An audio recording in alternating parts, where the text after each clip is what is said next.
sentasse sobre a relva, tomou os 5 pães e os 2 peixes e, erguendo os olhos ao céu, os abençoou e, partindo os pães, deu-os aos discípulos, e os discípulos à multidão. Mateus 14:19. Ante o quadro da legião de famintos, qualquer homem experimentaria invencível desânimo, considerando a migalha de 5 pães e 2 peixes. Mas Jesus emprega o imenso poder da bondade e consegue alimentar a todos, sobejamente. Observemos, contudo, que para isso tome os discípulos por intermediários. O ensinamento do Mestre, nesse passo do Evangelho, é altamente simbólico. Quem identifica a aluvião de malhas criados por nós mesmos, pelos desvios da vontade, na sucessão de nossas existências sobre a terra, custa a crer na migalha de bem que possuímos em nós próprios. Aqui, corrói a enfermidade, além, surge o fracasso, acolá, manifestam-se expressões múltiplas do crime. Como atender às necessidades complexas? Muitos aprendizes recuam ante a extensão da tarefa. Entretanto, se o servidor fiel caminha para o Senhor, a migalha de suas luzes é imediatamente suprida pelo milagre da multiplicação, de vez que Jesus, considerando a oferta espontânea, abençoa-lhe o patrimônio pequenino, permitindo-lhe nutrir verdadeiras multidões de necessitados. A massa de nossas imperfeições ainda é inaquilatável. Em toda parte, há moléstias, deficiências, ruínas. É imprescindível, no entanto, não duvidar de nossas possibilidades mínimas no bem. Nossas migalhas de boa vontade na disposição de servir santamente, quando conduzidas ao Cristo, valem mais que toda a multidão de malas do mundo. Objetivo da fé. Alcançando o fim da vossa fé, que é a salvação das vossas almas. Pedro 1:9. Qual a finalidade do esforço religioso em minha vida? Esta é a interrogação que todos os crentes deveriam formular a si mesmos, frequentemente. O trabalho de autoesclarecimento abriria novos caminhos à visão espiritual. Raramente se entrega o homem aos exercícios da fé, sem espírito de comercialismo inferior. Comumente, buscase o templo religioso com a preocupação de ganhar alguma coisa para o dia que passa. Raciocínios elementares, contudo, conduziriam o pensamento a mais vastas ilações. Seria a crença tão somente recurso para facilitar certas operações mecânicas ou rudimentares da vida humana. Os irracionais, porventura, não as realizam sem maior esforço. Nutrir-se, repousar, dilatar a espécie, são característicos dos próprios seres embrionários. O objetivo da fé constitui realização mais profunda. É a salvação a que se reporta a boa nova, por excelência. E como Deus não nos criou para a perdição, salvar, segundo o Evangelho, significa elevar, purificar e sublimar, intensificando-se a iluminação do Espírito para a vida eterna. Não há vitória da claridade sem expulsão das sombras, nem elevação sem suor das subida. A fé representa a bússola, a lâmpada acesa a orientar-nos os passos através dos obstáculos. Localizá-la em ângulos inferiores do caminho é um engano de consequências desastrosas, porque, muito longe de ser uma alavanca de impulsão para baixo, é a asa libertadora a conduzir para cima. Cães e coisas santas. Não deis aos cães as coisas santas. Jesus, Mateus 7:6. Certo, o cristão sincero nunca se lembrará de transformar um cão em partícipe do serviço evangélico, mas, de nenhum modo, se reportava a Jesus a feição literal da sentença. O mestre, em lançando o apelo, buscava preservar amigos e companheiros do futuro contra os perigos da imprevidência.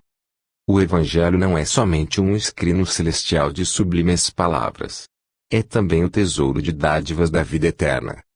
Se é reprovável o desperdício de recursos materiais, que não dizer da irresponsabilidade na aplicação das riquezas sagradas. O aprendiz inquieto na comunicação de dons da fé às criaturas de projeção social, pode ser generoso, mas não deixa de ser imprudente. Porque um homem esteja bem trajado ou pulso larga a expressão de dinheiro, porque se mostre revestido de autoridade temporária ou se destaque nas posições representativas da luta terrestre, isto não demonstra a habilitação dele para o banquete do Cristo. Recomendou o Senhor seja o evangelho pregado a todas as criaturas. Entretanto, com semelhante advertência não espera que os seguidores se convertam em demagogos contumazes e, sim, em mananciais ativos do bem a todos os seres, através de ações e ensinamentos, cada qual na posição que lhe é devida. Ninguém se confia à aflição para impor os princípios evangélicos, nesse ou naquele setor da experiência que lhe diga a respeito. Muitas vezes, o que parece amor não passa de simples capricho, e em consequência dessa leviandade é que encontramos verdadeiras motas de cães avançando em coisas santas. Escritura é individual. Mas tudo isto aconteceu para que se cumpram as escrituras dos profetas. Então, todos os discípulos, deixando-o, fugiram. Mateus 26:56. O desígnio a cumprir-se não constitui característica exclusiva para a missão de Jesus. Cada homem tem o mapa da ordem divina em sua existência, a ser executado com a colaboração do livre-arbítrio, no grande plano da vida eterna. Acima de tudo, nesse sentido, toda criatura pensante não ignora que será compelida a restituir o corpo de carne à terra. Os companheiros menos educados sabem, intuitivamente, que comparecerão ao exame de contas, que se lhes defrontarão paisagens novas, além do sepulcro, e que colherão, sem mais nem menos, o fruto das ações que houverem semeado no seio da coletividade terrestre. Em geral, porém, ao homem comum esse contrato, entre o servo encarnado e o Senhor Supremo, parece extremamente impreciso, e prossegue, experiência fora, de rebeldia em rebeldia. Nem por isso, todavia, a Escritura, principalmente nos parágrafos da morte, deixará de cumprir-se. O momento, nesse particular, surge sempre, com múltiplos pretextos, para que as determinações divinas se realizem. No minuto exato, familiares e amigos excursionam em diferentes mundos de ideias, através das esferas da perplexidade, do temor, da tristeza, da dúvida, da interrogação dolorosa e, apesar da presença tangível dos afeiçoados, no quadro de testemunhos que lhe dizem respeito, o homem atende, sozinho, no capítulo da morte, aos itens da escritura grafada por ele próprio, diante das leis do Eterno Pai, com seus atos, palavras e pensamentos de cada dia. Procuremos. Antes, vindo-lhe a Roma, com muito cuidado me procurou e me achou. Paulo, 2 Timóteo, 1:17. Todas as sentenças evangélicas permanecem assinaladas de beleza e sabedoria ocultas. Indispensável meditar, estabelecer comparações no silêncio e examinar experiências diárias para descobri-las. Aquele gesto de Onesíforo, buscando o apóstolo dos gentios, com muito cuidado, na vida cosmopolita de Roma, representa ensinamento sobremaneira expressivo. A anotação de Paulo designa ocorrência comum, entretanto, o aprendiz aplicado ultrapassa a letra para recolher a lição. Quantos amigos de Jesus e de seus seguidores diretos lhes aguardam a visita, ansiosos e impacientes? Quantos se fixam, imóveis, nas atitudes inferiores, reclamando providências que não fizeram por merecer? Há crentes presunçosos que procuram impor-se aos desígnios divinos, formulando exigências ao céu, em espinhosas bases de ingratidão e atrevimento. Outros se lamentam, amargurados, quais voluntariosas criancinhas, porque o mestre não lhes satisfez os desejos absurdos e inconvenientes. Raros os aprendizes que refletem nos serviços imensos do Cristo. Estaria Jesus, vagueante e desocupado, na vida superior? Respirariam seus colaboradores diretos, cristalizados na ociosidade beatífica? Imprescindível é meditar na magnitude do trabalho e da responsabilidade dos obreiros divinos. Lembremo-nos de que se Paulo era um prisioneiro aos olhos do mundo, era já, em si mesmo, uma luz viva e brilhante, na condição de apóstolo que o próprio Jesus glorificara. Não era, ante a visão do Espírito, um encarcerado e sim um triunfador.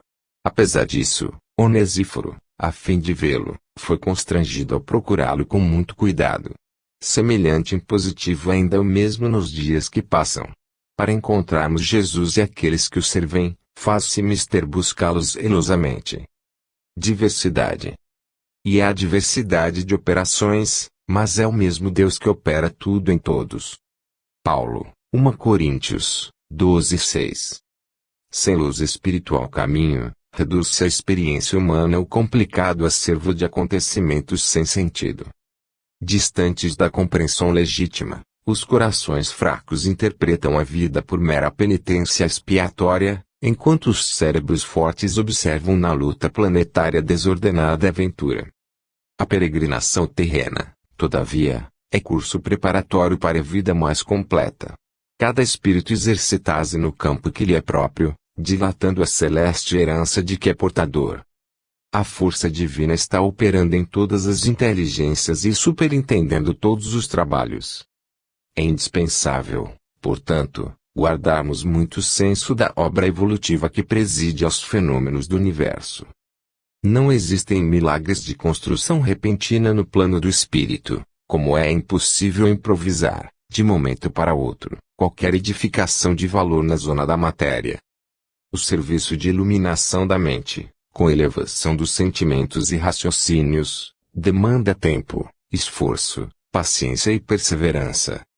Daí, a multiplicidade de caracteres a se aprimorarem na oficina da vida humana e, por isso mesmo, a organização de classes, padrões e esferas em número infinito, obedecendo aos superiores desígnios do Pai. É necessário, pois, que os discípulos da revelação nova, com o cristianismo redivivo, aprendam a valorizar a oportunidade do serviço de cada dia, sem inquietudes, sem aflições. Todas as atividades terrestres, enquadradas no bem, procedem da orientação divina que aproveita cada um de nós outros, segundo a posição em que nos colocamos na ascensão espiritual. Toda tarefa respeitável e edificante é de origem celeste.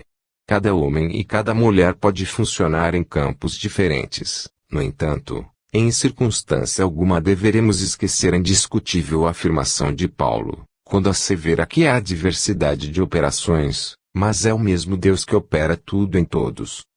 O Verbo é Criador. Mas o que sai da boca procede do coração, e isso contamina o homem. Jesus, Mateus 15:18. O ensinamento do Mestre, sob o véu da letra, consubstancia profunda advertência. Indispensável cuidar do coração, como fonte emissora do Verbo, para que não percamos a harmonia necessária à própria felicidade. O que sai do coração e da mente, pela boca, é força viva e palpitante, envolvendo a criatura para o bem ou para o mal, conforme a natureza da emissão.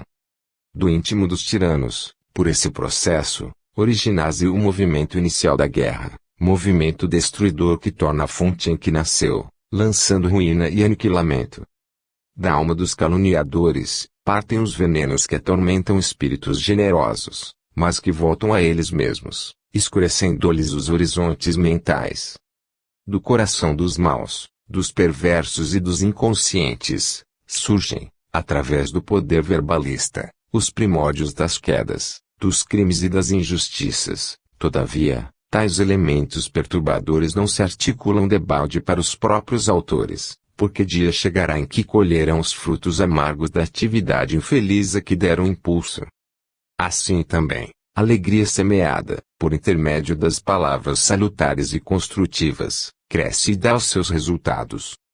O auxílio fraterno espalha benefícios infinitos, e o perfume do bem, ainda quando derramado sobre os ingratos, volta em ondas invisíveis a reconfortar a fronte que emite. O ato de bondade é invariável força benéfica, em derredor de quem o mobiliza.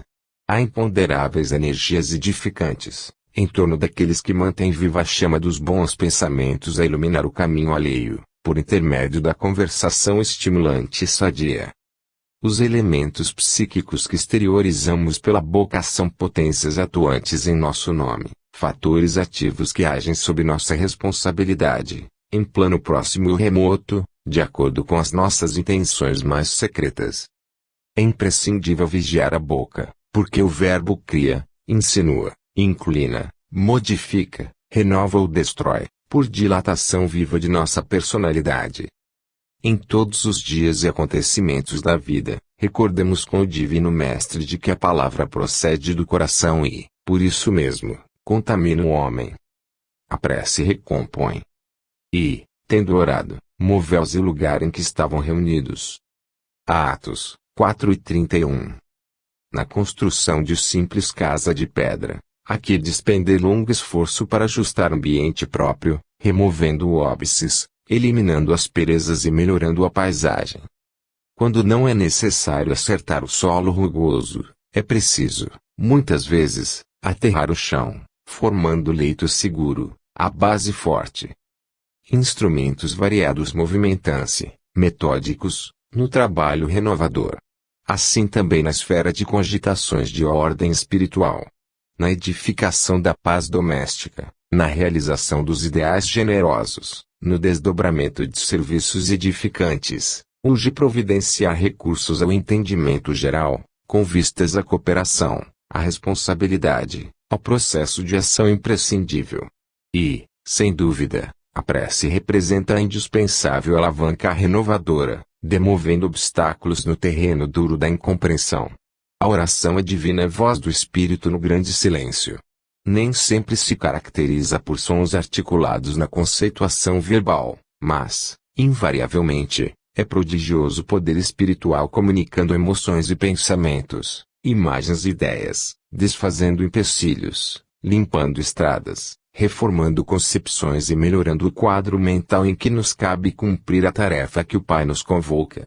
Muitas vezes, nas lutas do discípulo sincero do Evangelho, a maioria dos afeiçoados não lhe entende os propósitos, os amigos desertam, os familiares cedem à sombra e à ignorância. Entretanto, basta que ele se refugie no santuário da própria vida, emitindo as energias benéficas do amor e da compreensão, para que se mova, na direção de mais alto, o lugar em que se demora com os seus. A prece tecida de inquietação e angústia não pode distanciar-se dos gritos desordenados de quem prefere a aflição e se entrega à imprudência, mas a oração tecida de harmonia e confiança força imprimindo direção à bússola da fé viva, recompondo a paisagem em que vivemos e traçando rumos novos para a vida superior. Nos diversos caminhos. Examinai-vos a vós mesmos, se permaneceis na fé, provai-vos a vós mesmos. Paulo, 2 Coríntios, 13:5. Diversas atitudes caracterizam os estudantes da revelação nova. Os que permanecem na periferia dos ensinamentos exigem novas demonstrações fenomenológicas, sem qualquer propósito de renovação interior. Aqueles que se demoram na região da letra estimam as longas discussões sem proveito real. Quantos preferem a zona do sectarismo, lançam-se lutas de separatividade, lamentáveis e cruéis. Todos os que se cristalizam dormitam nos petitórios infindáveis, a reclamarem proteção indébita, adiando a solução dos seus problemas espirituais. Os que se retardam nos desvarios passionais rogam o alimento para as emoções, mantendo-se distantes do legítimo entendimento. Os que se atiram às correntes da tristeza negativa gastam o tempo em lamentações estéreis. Aqueles que se consagram ao culto da dúvida perdem a oportunidade da edificação divina em si mesmos, convertendo-os em críticos gratuitos, ferindo companheiros e estraçalhando reputações. Quantos se prendem à curiosidade crônica, borboleteiam aqui e ali, longe do trabalho sério e necessário. Aqueles que se regozijam na presunção, passam o dia urgindo o próximo, quais se fossem inquisidores permanentes do mundo. Os que vivem na fé, contudo, acompanham o Cristo, examinam a si próprios e experimentam a si mesmos, convertendo-os em refletores da vontade divina, cumprindo-a, fielmente, no caminho da redenção. Que fazemos do Mestre? Que farei então de Jesus, chamado Cristo? Pilatos, Mateus, 27:22. Nos círculos do cristianismo, a pergunta de Pilatos reveste-se de singular importância. Que fazem os homens do Mestre Divino, no campo das lições diárias? Os ociosos tentam convertê-lo em oráculo que lhes satisfaça as aspirações de menor esforço. Os vaidosos procuram transformá-lo em galeria de exibição, através da qual façam um mostruário permanente de personalismo inferior. Os insensatos chamam indebitamente a aprovação dos desvarios a que se entregam, à distância do trabalho digno. Grandes fileiras seguiam os passos, qual a multidão que o acompanhava, no monte, apenas interessada na multiplicação de pães para o estômago. Outros se acercam dele, buscando atormentá-lo, à maneira dos fariseus aguciosos, rogando sinais do céu. Numerosas pessoas visitando, imitando o gesto de Jairo, suplicando bênçãos, crendo e descrendo ao mesmo tempo. Diversos aprendizes ouvem os ensinamentos, ao modo de Judas, examinando o melhor caminho de estabelecerem a própria dominação. Vários corações observando, com simpatia, mas, na primeira oportunidade, indagam, como a esposa de Zebedeu, sobre a distribuição dos lugares celestes. Outros muitos o acompanham, estrada fora, iguais a inúmeros admiradores de Galiléia, que lhe estimavam os benefícios e as consolações, detestando-lhe as verdades cristalinas. Alguns imitam os beneficiários da Judéia, a levantarem mãos postas no instante das vantagens e a fugirem, espavoridos, do sacrifício e do testemunho. Grande maioria procede à moda de Pilatos, que pergunta solenemente quanto ao que fará de Jesus e acaba crucificando-o, com despreocupação do dever e da responsabilidade. Poucos imitam Simão Pedro que, após a iluminação no Pentecostes, segue-o sem condições até a morte. Raros copiam Paulo de Tarso, que se ergue, na estrada do erro, colocando-se a caminho da redenção, através de impedimentos e pedradas, até ao fim da luta. Não basta fazer do Cristo Jesus o benfeitor que cura e protege. É indispensável transformá-lo em padrão permanente da vida, por exemplo e modelo de cada dia. Ouvistes? Tenho-vos dito estas coisas, para que vos não escandalizeis. Jesus, João, 16:1. Antes de retornar às esferas resplandecentes, o Mestre Divino não nos deixou ao desamparo, quanto às advertências no trabalho a fazer. Quando o espírito amadurecido na compreensão da obra redentora se entrega ao campo de serviço evangélico, não prescinde das informações prévias do Senhor. É indispensável ouvi-las para que se não escandalize no quadro das obrigações comuns. Esclareceu-nos a palavra do Mestre que, enquanto perdurasse a dominação da ignorância no mundo, os legítimos cultivadores dos princípios da renovação espiritual, por ele trazidos, não seriam observados com simpatia. Seriam perseguidos sem tréguas pelas forças da sombra. Compareceriam a tribunais condenatórios para se inteirarem das falsas acusações dos que se encontram ainda incapacitados de maior entendimento. Suportariam remoques de familiares, estranhos à iluminação interior. Sofreriam a expulsão dos templos organizados pela pragmática das seitas literalistas. Escutariam libelos gratuitos das inteligências voltadas ao escárnio das verdades divinas. Viveriam ao modo de ovelhas pacíficas entre lobos famulentos. Sustentariam guerra incessante contra o mal. Cairiam em ciladas torpes. Contemplariam o crescimento do joio ao lado do trigo. Identificariam o progresso efêmero dos ímpios. Carregariam consigo as marcas da cruz. Experimentariam a incompreensão de muitos. Sentiriam solidão nas horas graves. Veriam, de perto, a calúnia, a pedrada, a ingratidão. O Mestre Divino, pois, não deixou os companheiros e continuadores desavisados. Não oferecia nenhum aprendiz, na terra, a coroa de rosas sem espinhos. Prometeu-lhes luta edificante, trabalho educativo, situações retificadoras, ensejos de iluminação, através da grandeza do sacrifício que produz elevação e do espírito de serviço que estabelece luz e paz. É importante, desse modo, para quantos amadureceram os raciocínios na luta terrestre, a viva recordação das advertências do Cristo, no setor de edificação evangélica, para que se não escandalizem nos testemunhos difíceis do plano individual. Atribulados e perplexos. Em tudo somos atribulados, mas não angustiados, perplexos, mas não desanimados. Paulo, 2 Coríntios, 4:8. Desde os primeiros tempos do Evangelho, os leais seguidores de Jesus conhecem tribulações e perplexidades, por permanecerem na fé. Quando se reuniam em Jerusalém, recordando o Mestre nos serviços do reino divino, conheceram a lapidação, a tortura, o exílio e o confisco dos bens, quando instituíram os trabalhos apostólicos de Roma, ensinando a verdade e o amor fraterno, foram confiados aos leões do circo, aos espetáculos sangrentos e aos postes de martírio. Desde então, experimentam dolorosas surpresas em todas as partes do mundo.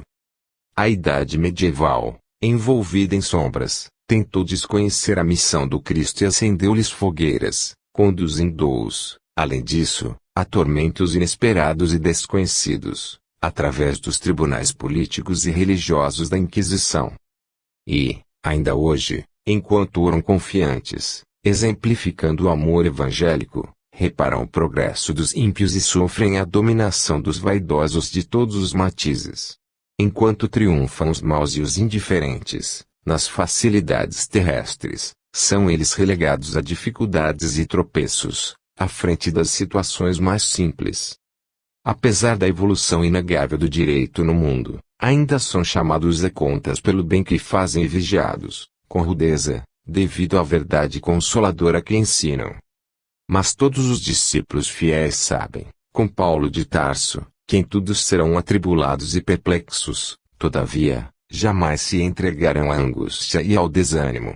Sabem que o Mestre Divino foi o grande atribulado e aprenderam com ele que da perplexidade, da aflição, do martírio e da morte, transfereis a alma para a ressurreição eterna. Perante a multidão. E outros, zombando, diziam, estão cheios de mosto. Atos 2:13. A lição colhida pelos discípulos de Jesus, no Pentecostes, ainda é um símbolo vivo para todos os aprendizes do Evangelho, diante da multidão. A revelação da vida eterna continua em todas as direções. Aquele som como de um vento veemente e impetuoso e aquelas línguas de fogo a que se refere a descrição apostólica, descem até hoje sobre os continuadores do Cristo, entre os filhos de todas as nações. As expressões do Pentecostes dilatam-se, em todos os países, embora as vibrações antagônicas das trevas. Todavia, para milhares de ouvintes e observadores apenas funcionam alguns raros apóstolos, encarregados de preservarem a divina luz. Realmente, são inumeráveis aqueles que, consciente ou inconscientemente, recebem os benefícios da celeste revelação. Entretanto, não são poucos os zombadores de todos os tempos, dispostos à irreverência e à ironia, diante da verdade. Para esses, os leais seguidores do Mestre estão embriagados e loucos. Não compreendem a humildade que se consagra ao bem, a fraternidade que dá sem exigências descabidas e a fé que confia sempre, não obstante as tempestades. É indispensável não estranhar o assédio desses pobres inconscientes, se te dispões, efetivamente, a servir ao Senhor da vida. Cercar-te-ão o trabalho, acusando-te de bêbado, criticar-te-ão as atitudes, chamando-te covarde, escutar-te-ão as palavras de amor, conservando a ironia na boca. Para eles, a tua abnegação será envelhecimento, a tua renúncia significará incapacidade, a tua fé será interpretada à conta de loucura. Não hesites, porém, no espírito de serviço. Permaneces, como os primeiros apóstolos, nas grandes praças, onde se acotovelam homens e mulheres, ignorantes e sábios, velhos e crianças. Aperfeiçoa tuas qualidades de recepção, onde estiveres, porque o Senhor te chamou para intérprete de sua voz, ainda que os maus zombem de ti. Nos mesmos pratos. E ele, respondendo, disse, o que mete comigo a mão no prato, esse me há de trair. Mateus 26:23. Toda a ocorrência, na missão de Jesus, reveste-se de profunda expressão simbólica. Dificilmente o ataque de estranhos poderia provocar o calvário doloroso. Os juízes do Sinédrio, pessoalmente, não se achavam habilitados a movimentar o sinistro assunto, nem os acusadores gratuitos do Mestre poderiam, por si mesmos, efetuar o processo infamante. Reclamava-se alguém que fraquejasse e traísse a si mesmo. A ingratidão não é planta de campo contrário. O infrator mais temível, Em todas as boas obras, é sempre o amigo transviado, o companheiro leviano e o irmão indiferente. Não obstante o respeito que devemos a Judas redimido, convém recordar a lição, em favor do serviço de vigilância, não somente para os discípulos em aprendizado, a fim de que não fracassem, como também para os discípulos em testemunho para que exemplifiquem com o Senhor, compreendendo, agindo e perdoando. Nas linhas do trabalho cristão, não é demais aguardar grandes lutas e grandes provas, considerando-se, porém, que as maiores angústias não procederão de círculos adversos, mas justamente da esfera mais íntima, quando a inquietação e a revolta, a leviandade e a imprevidência penetram o coração daqueles que mais amamos. De modo geral, a calúnia e o erro, a defecção e o fel não partem de nossos opositores declarados, mas, sim, daqueles que se alimentam conosco, nos mesmos pratos da vida.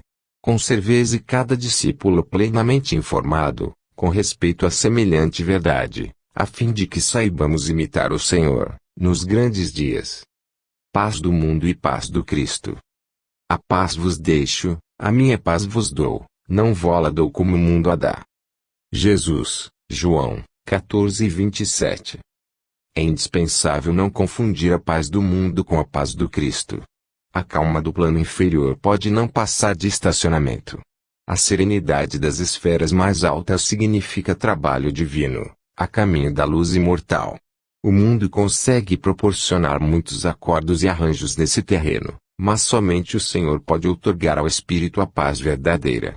Nos círculos da carne, a paz das nações costuma representar o silêncio provisório das baionetas, a dos abastados inconscientes é a preguiça improdutiva e incapaz, a dos que se revoltam, no quadro de lutas necessárias, é a manifestação do desespero doentio, a dos ociosos sistemáticos é a fuga ao trabalho, a dos arbitrários é a satisfação dos próprios caprichos, a dos vaidosos é o aplauso da ignorância, a dos vingativos é a destruição dos adversários, a dos maus é a vitória da crueldade, a dos negociantes sagazes é a exploração inferior, a dos que se agarram às sensações de baixo teor é a viciação dos sentidos, a dos comilões é o repasto opulento do estômago, embora haja fome espiritual no coração. Há muitos ímpios, caluniadores, criminosos e indiferentes que desfrutam a paz do mundo. Sentem-se triunfantes, venturosos e dominadores no século.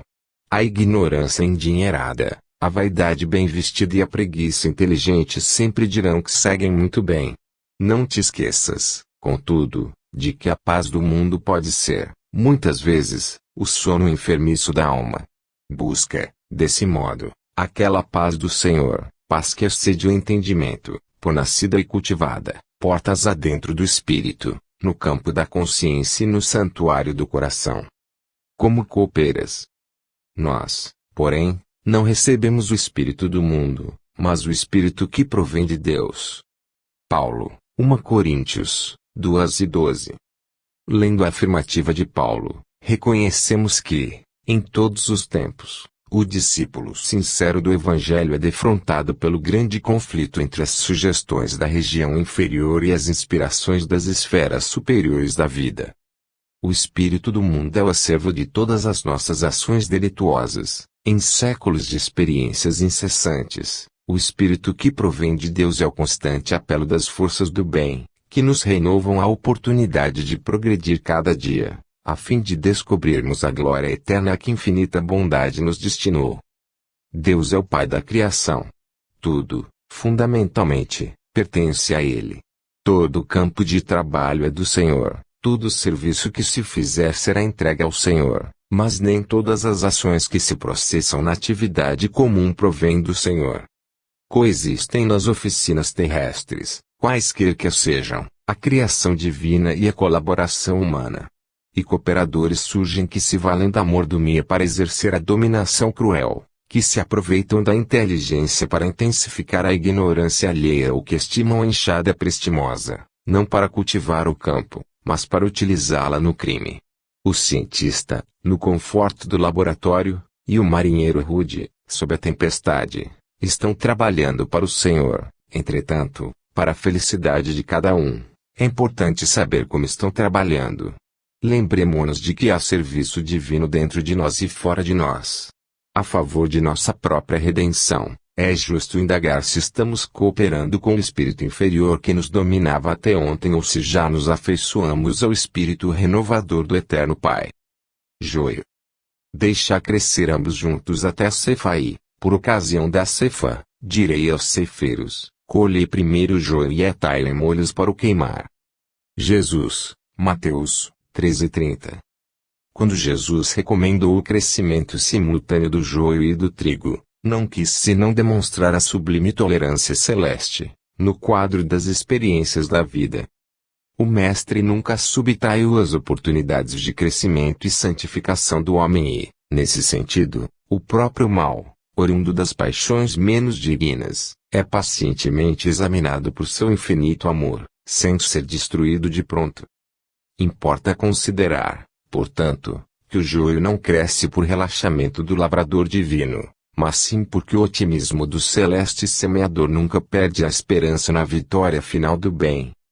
O campo do Cristo é região de atividade incessante e intensa.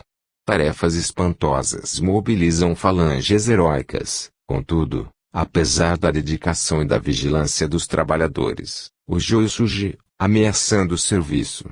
Jesus, porém, manda aplicar processos defensivos com base na iluminação e na misericórdia. O tempo e a bênção do Senhor agem devagarinho e os propósitos inferiores se transubstanciam. O homem comum ainda não dispõe de visão adequada para identificar a obra renovadora. Muitas plantas espinhosas ou estéreis são modificadas em sua natureza essencial pelos filtros amorosos do administrador da seara, que usa feições novas, situações diferentes, estímulos inesperados ou responsabilidades ternas que falem ao coração. Entretanto, se chega a época da ceifa, depois do tempo de expectativa e observação, faz-se então necessária a eliminação do joio em molhos. A colheita não é igual para todas as sementes da terra. Cada espécie tem o seu dia, a sua estação. Eis porque, aparecendo o tempo justo, de cada homem e de cada coletividade exige a extinção do joio, quando os processos transformadores de Jesus foram recebidos em vão. Nesse instante, vemos a individualidade ou o povo a se agitarem através de aflições e hecatombes diversas, em gritos de alarme e socorro, como se estivessem nas sombras de naufrágio inexorável. No entanto, verificase apenas a destruição de nossas aquisições ruinosas ou inúteis. E, em vista do joio ser atado, aos molhos, uma dor nunca vem sozinha. Operemos em Cristo. E quanto fizerdes, por palavras ou por obras, fazei tudo em nome do Senhor Jesus, dando por ele graças a Deus e Pai. Paulo, Colossenses 13:17. À espera de resultados, depois de expressões e ações reconhecidamente elevadas, pode provocar enormes prejuízos em nossa romagem para a suprema luz. Enquanto aguardamos manifestações alheias de gratidão ou melhoria, somos suscetíveis de paralisar nossas próprias obrigações, desviando-nos para o terreno escuro da maledicência ou do julgamento precipitado. Quanto seja possível, distribuamos o bem, entregando nossas atividades ao Cristo, divino doador dos benefícios terrestres. É perigoso estabelecer padrões de reconhecimento para corações alheios, ainda mesmo quando sejam preciosas joias do nosso escrínio espiritual. Em nossa expectação ansiosa por enxergar a soma de nossos gestos nobres, podemos parecer egoístas, ingratos e maldizentes. Copiemos o pomicultor sensato. Preparemos a terra, auxiliando-a e adubando-a. Em seguida, lancemos ao solo sementes e mudas valiosas. O serviço mais importante caberá ao Senhor da vida. Ele cuidará das circunstâncias favoráveis no espaço e no tempo, desenvolvendo-nos a sementeira, ou anulando-nos ao serviço, através de processos naturais, adiando a realização de nossos desejos, em virtude de razões que desconhecemos.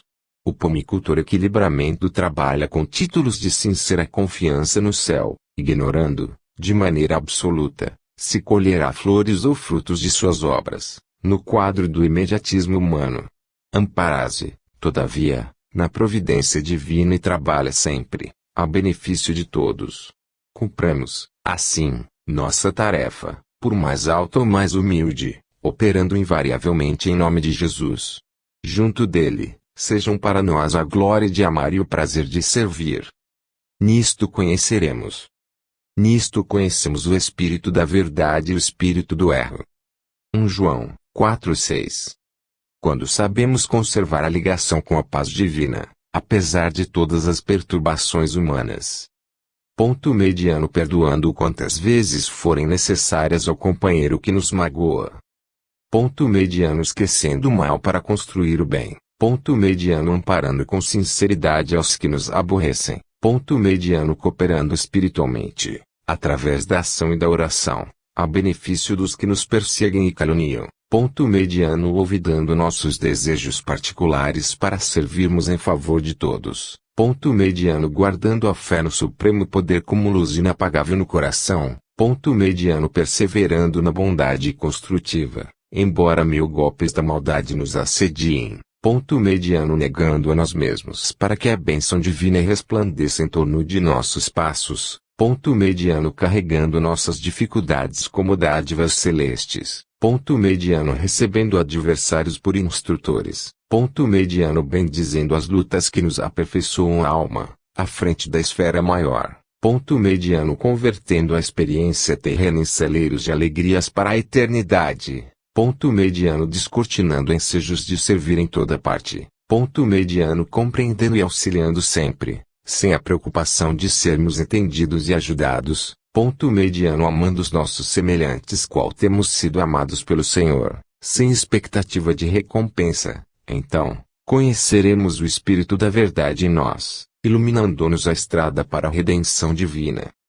Caridade essencial. E a caridade esta, que andemos segundo os seus mandamentos.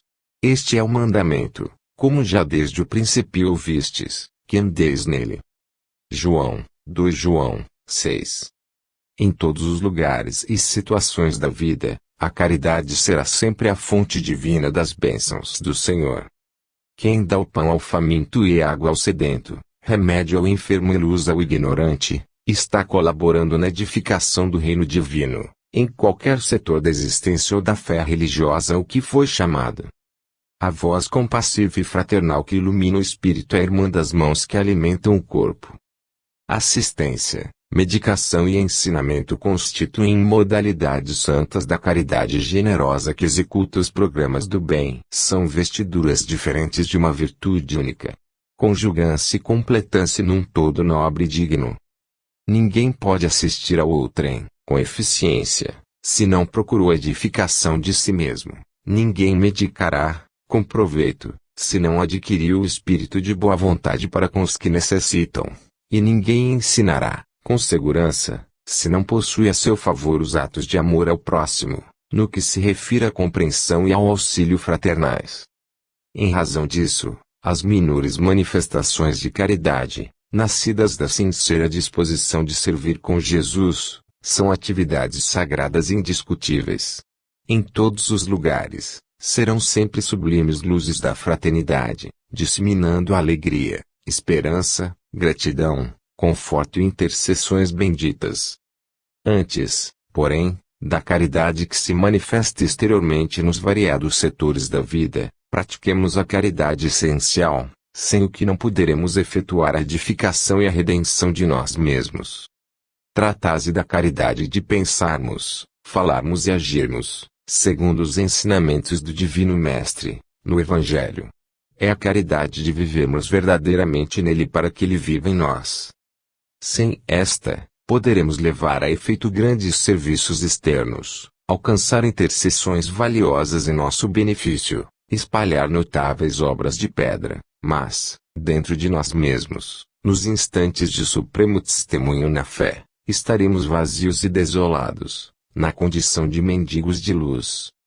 Sublime recomendação Jesus, porém, não lhe permitiu, mas disse-lhe, vai para a tua casa, para os teus e anunciar-lhes quão grandes coisas o Senhor te fez, e como teve misericórdia de ti. Marcos 5:19. Eminentemente expressiva a palavra de Jesus ao endemoniado que recuperar o equilíbrio, ao toque de seu divino amor. Aquele doente que, após a cura, se sentia atormentado de incompreensão, rogava ao Senhor lhe permitisse demorar ao seu lado, para gozar-lhe a sublime companhia. Jesus, porém, não lhe permite recomendar-lhe procura os seus, para anunciar-lhes os benefícios recebidos. Quantos discípulos copiam a atitude desse doente que se fazia acompanhar por uma legião de gênios perversos? Olhos abertos à verdade, coração tocado de nova luz, a primeira dificuldade do caminho pretendem fugir ao mundo, famintos de repouso ao lado do Nazareno, esquecendo-se de que o Mestre trabalha sem cessar. O problema do aprendiz do Cristo não é o de conquistar feriados celestes, mas de atender aos serviços ativos, a que foi convocado, em qualquer lugar, situação, idade e tempo. Se recebeste a luz do Senhor, meu amigo, vai servir ao Mestre junto dos teus, dos que se prendem à tua caminhada. Se não possuis a família direta, possuis a indireta. Se não contas parentela, tens vizinhos e companheiros. Anuncia os benefícios do Salvador, exibindo a própria cura. Quem demonstra a renovação de si mesmo, em Cristo, habilita-se a cooperar na renovação espiritual dos outros. Quanto ao bem-estar próprio, serás chamado a ele, no momento oportuno. Ciência e temperança. E a ciência, a temperança, a paciência, a piedade. 2 Pedro, 1:6. Quem sabe precisa ser sóbrio. Não vale saber para destruir. Muita gente, aos primeiros contactos com a fonte do conhecimento, assume atitudes contraditórias. Impondo ideias, golpeando aqui e acolá, semelhantes expositores do saber nada mais realizam que a perturbação. É por isso que a ciência, em suas expressões diversas, dá mão forte a conflitos ruinosos ou inúteis em política, filosofia e religião. Quase todos os desequilíbrios do mundo se originam da intemperança naqueles que aprenderam alguma coisa. Não esqueçamos. Toda a ciência, desde o recanto mais humilde ao mais elevado da terra, exige ponderação. O homem do serviço de higiene precisa temperança, a fim de que a sua vassoura não constitua objeto de tropeço, tanto quanto o homem de governo necessita sobriedade no lançamento das leis, para não conturbar o espírito da multidão. E não olvidemos que a temperança, para surtir o êxito desejado, não pode eximir-se a paciência, como a paciência, para bem demonstrar-se, não pode fugir à piedade, que é sempre compreensão e concurso fraternal. Se algo sabes na vida, não te precipites a ensinar como quem tiraniza, menosprezando conquistas alheias. Examina as situações características de cada um e procura, primeiramente, entender o irmão de luta. Saber não é tudo. É necessário fazer. E para bem fazer, homem algum dispensará a calma e a serenidade, imprescindíveis ao êxito, nem desdenhará a cooperação, que é a companheira dileta do amor. A fuga. E orai para que a vossa fuga não aconteça no inverno, nem no sábado. Jesus, Mateus 24:20. A permanência nos círculos mais baixos da natureza institui para a alma um segundo modo de ser, em que a viciação se faz obsidente e imperiosa. Para que alguém se retire de semelhantes charcos do espírito é imprescindível que fuja. Raramente, porém, a vítima conseguirá libertar-se, sem a disciplina de si mesma. Muita vez, é preciso violentar o próprio coração. Somente assim demandará novos planos. Justo, pois, recorrer à imagem do Mestre, quando se reportou ao planeta em geral, salientando as necessidades do indivíduo. É conveniente a todo aprendiz a fuga proveitosa da região lodecenta da vida, enquanto não chega o inverno ou os derradeiros recursos de tempo, recebidos para o serviço humano. Cada homem possui, com existência, uma série de estações e uma relação de dias, estruturadas em precioso cálculo de probabilidades. Razoável se torna que o trabalhador aproveite a primavera da mocidade, o verão das forças físicas e o outono da reflexão, para a grande viagem do inferior para o superior. Entretanto, a maioria aguarda o inverno da velhice ou do sofrimento irremediável na terra, quando o ensejo de trabalho está findo. As possibilidades para determinada experiência jazem esgotadas. Não é o fim da vida, mas o termo de preciosa concessão. E, naturalmente, o servidor descuidado, que deixou para sábado o trabalho que deveria executar na segunda-feira, será obrigado a recapitular a tarefa, sabe Deus quando. O quadro negro. Mas tenho-vos dito isto, a fim de que, quando chegar aquela hora, vos lembreis de que já vos tinha dito.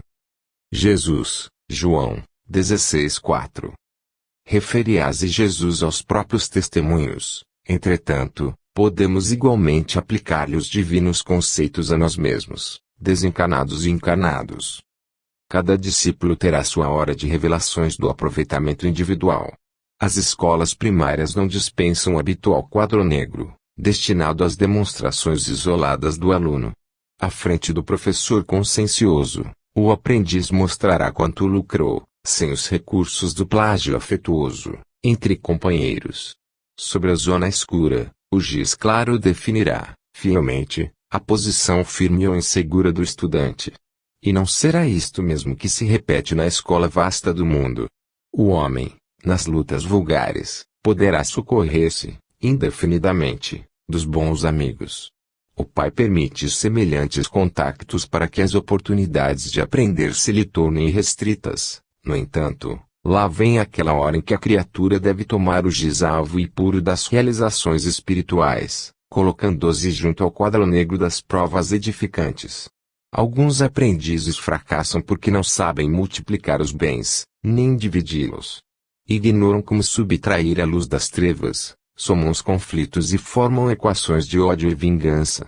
Esquecem-se de que Jesus salientou o amor, por máxima glória, em todas as situações do apostolado evangélico e que, mesmo na cruz, depois de receber os fatores da injúria, da perseguição, da ironia e do desprezo, somos na tábua do coração, extraindo a divina equação de serenidade, entendimento e perdão. Ó! Vós, que ides ao quadro negro das atividades terrestres, abandonai o giz escuro da desesperação. Escrevei em caracteres de luz o que aprendestes do Mestre Divino. Revela o próprio valor. Lembrai-vos que instrutores benevolentes e sábios vos inspiram as mãos. Abençoai o quadro negro que vos pede o giz de suor e lágrimas, porque junto dele podereis conquistar o curso maior. Armai-vos. Portanto, tomai toda a armadura de Deus, para que possais resistir no dia mau e, havendo feito tudo, ficar firmes. Paulo, Reflexios, 6:13. O movimento da fé não proporciona consolações tão somente. Buscar-lhe as fontes sublimes para retirar apenas conforto, seria proceder à maneira das crianças que nada enxergam senão guloseimas. É indispensável tomar as armaduras de Deus nas casas consagradas ao labor divino. Ilógico aproximar-se o filho adulto da presença paterna com exclusiva preocupação de receber carinho. A mente juvenil necessita aceitar a educação construtiva que lhe é oferecida, revestindo-os de poderes benéficos, na ação incessante do bem, a fim de que os progenitores se sintam correspondidos na sua heróica dedicação.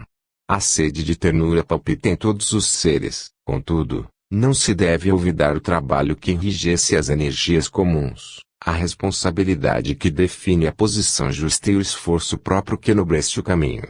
Em todos os templos do pensamento religioso elevado, o Pai está oferecendo armaduras aos seus filhos. Os crentes, no impulso louvável, podem entregar-se naturalmente às melhores expansões afetivas. Mas não se esqueçam de que o Senhor lhes oferece instrumentos espirituais para a fortaleza de que necessitam.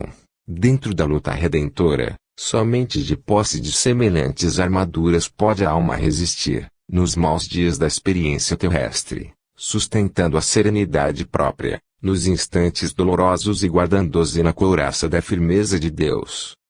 Não só. E peço isto, que a vossa caridade abunde mais e mais em ciência e em todo o conhecimento. Paulo, Filipenses, 1:9.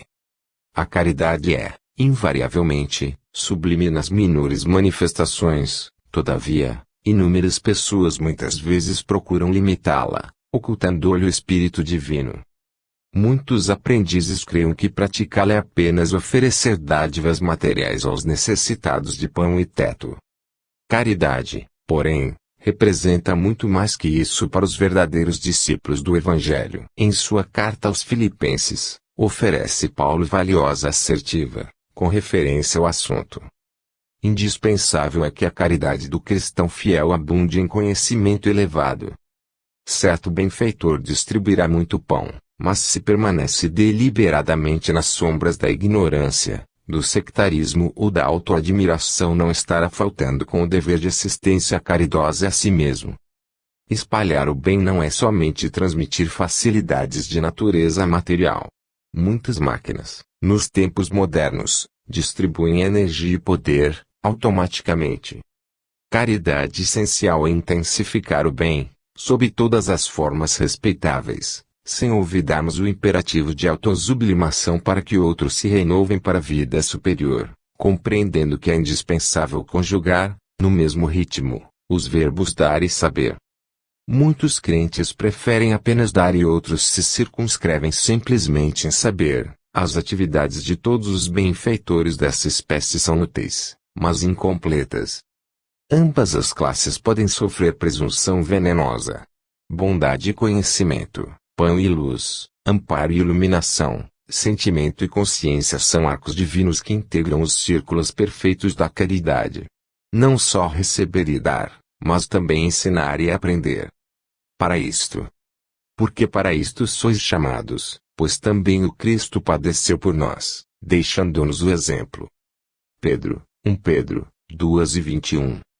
Elevada é a percentagem de crentes considerados imune de todos os sofrimentos, porque, no conceito de grande parte daqueles que aceitam a fé cristã, entregar-se às fórmulas religiosas é subtrair-se à luta, candidatando-se à beatitude imperturbável.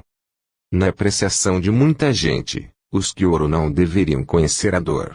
O socorro divino assemelhar-se à proteção de um monarca terrestre, doador de favores segundo as bajulações recebidas. A situação do aprendiz de Jesus é, todavia, muito diversa. Os títulos do Cristo não são os da inatividade, com isenção de responsabilidade e esforço. Todos os chamados ao trabalho evangélico não podem esquecer as necessidades do serviço. O mestre, naturalmente, precisa companheiros que nele confiem, mas não prescindirá dos que se revelem colaboradores fiéis de sua obra. Seria justo postar-se indefinidamente o devedor, ante a generosidade do credor, confiando sempre, sem o mínimo sinal de solução ao débito adquirido. Não somente os homens vivem na lei de permuta. As forças divinas baseiam a movimentação do bem no mesmo princípio. O Mestre Celestial ensina a todos, em verdade, as sublimes lições da vida. Entretanto, não é razoável que todos os séculos assinalem nos bancos escolares da experiência humana os mesmos alunos preguiçosos e inquietos. É indispensável que as turmas de bons obreiros se dirijam às zonas de serviço, preparados para os testemunhos dos ensinamentos recebidos. Simão Pedro sintetiza o trabalho dos cristãos de maneira magistral. Sois chamados para isto, assevera o apóstolo. A afirmativa simples indica que os discípulos leais foram convocados a sofrer pelo bem. Queixas. Irmãos, não vos queixeis uns contra os outros, para que não sejais condenados. Tiago, 5:9. A queixa nunca resolveu problemas de ordem evolutiva. Entretanto, se os aprendizes do Evangelho somassem os minutos perdidos nesse falso sistema de desabafo, admirar-se-ão do volume de tempo perdido. Realmente, muitos trabalhadores valiosos não se referem a sofrimento e serviço, com espírito de repulsa à tarefa que lhes foi cometida. A amizade e a confiança sempre autorizam confidências, mesmo nesse particular. Contudo, vale disciplinar a conversação. A palavra lamentosa desfigura muitos quadros nobres do caminho, além de anular grandes cotas de energia, improficuamente. O discípulo do Evangelho deveria, antes de qualquer alusão amargosa, tranquilizar o mundo interno e perguntar a si mesmo: queixar por quê? Não será a esfera de luta o campo de aprendizado? Acaso, não é a sombra que pede luz, a dor que reclama alívio? Não é o mal que requisita o concurso do bem. A queixa é um vício imperceptível que distrai pessoas bem-intencionadas da execução do dever justo. Existem obrigações pequeninas e milagrosas que, levadas a efeito, beneficiariam grupos inteiros.